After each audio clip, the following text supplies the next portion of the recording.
थटा ना मारी पड़े छुआ को मारी दे गोटी अधिक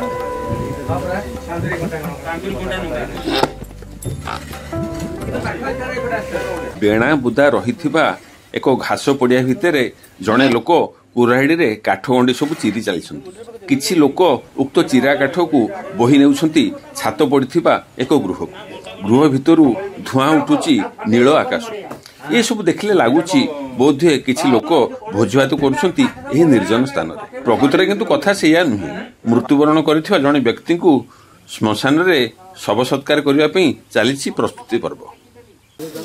मृत्युवरण करिथिबा व्यक्ति होउछंती कमल कुमारी नायक।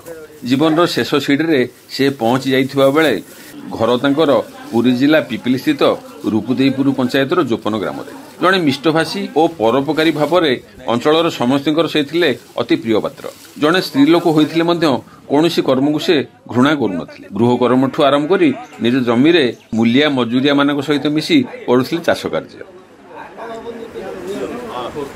मनुष्य तार जीवन काल भितर जेते अयस करूना कहीं मृत्यु समय तार निर्जीव शरीर बंधाई श्मशान को जाए 6 खंड बाउंश आ 10 खंड पाल दौड़ से बोधे साधा पान नसबना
दादा रही भाई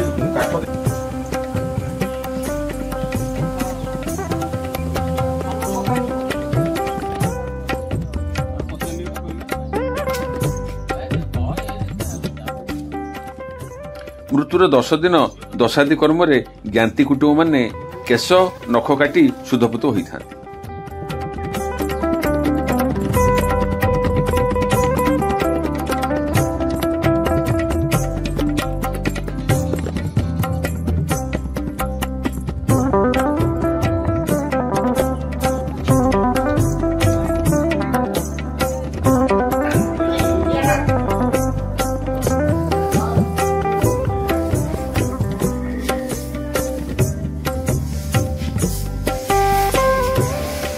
एगार दिन ब्राह्मण पंडित मानक निमंत्रण करी आनी से महाप्रसाद किंबा चूड़ा दही इत्यादि ब्राह्मण भोजन देवा सहित दान दक्षिणा दे आप्यायित करी से आशीर्वाद लाभ करिथा।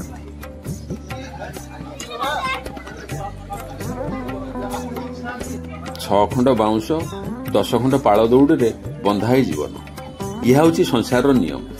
धनी गरीब समस्त यही नियम जदि सत्य तेबे आमे आम जीवन काल रे खराब न होई भल मनुष्यटे होई सत्पथरे जाई ईश्वर विश्वास हेबा। मृत्यु पर जेमती समस्ते हमको आहा बोली कहे से आहा पदटी होउची आम पे पुण्य पुण्य आ पुण्य।